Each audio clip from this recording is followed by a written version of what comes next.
Chưa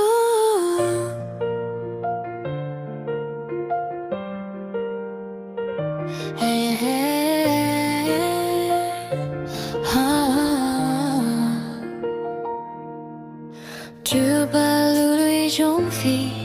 ngài sang my way Hà chính ai linh tí chính im ngà đang wat ya phi Ka chính ya bait ka bot hin rei ka chính kin mau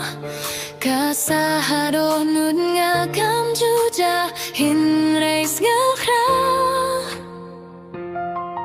Dur ba lui trong phi nga khot hin rei nga kamin sim kayam jar jar ha chính wat la da fin jai hin rei nga tip shisha ka chính gi trong nga kanin hin rei kane hin rei shisha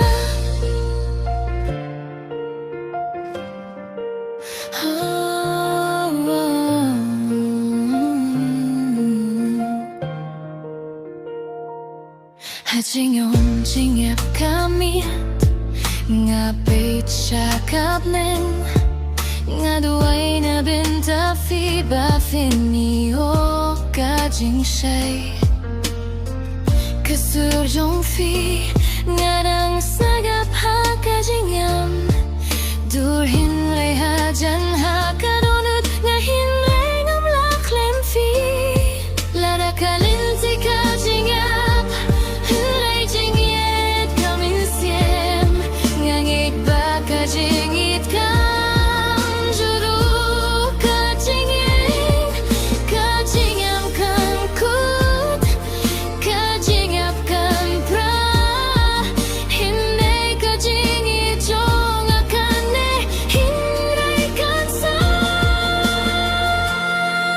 dur ba lui jong fi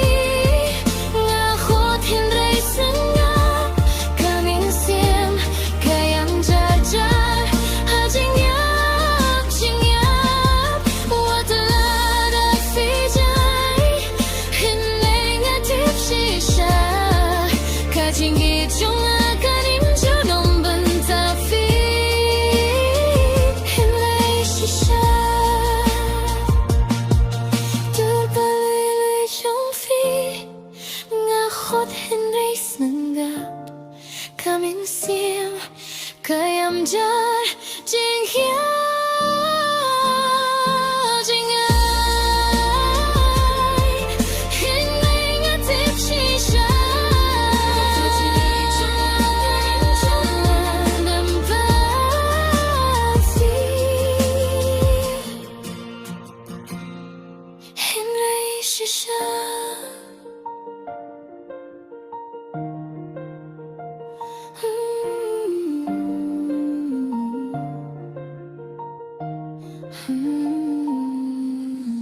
Dur ba lui lui jong fi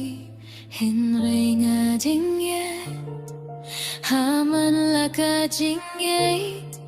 ka kerteng jong fi ka jing yet junom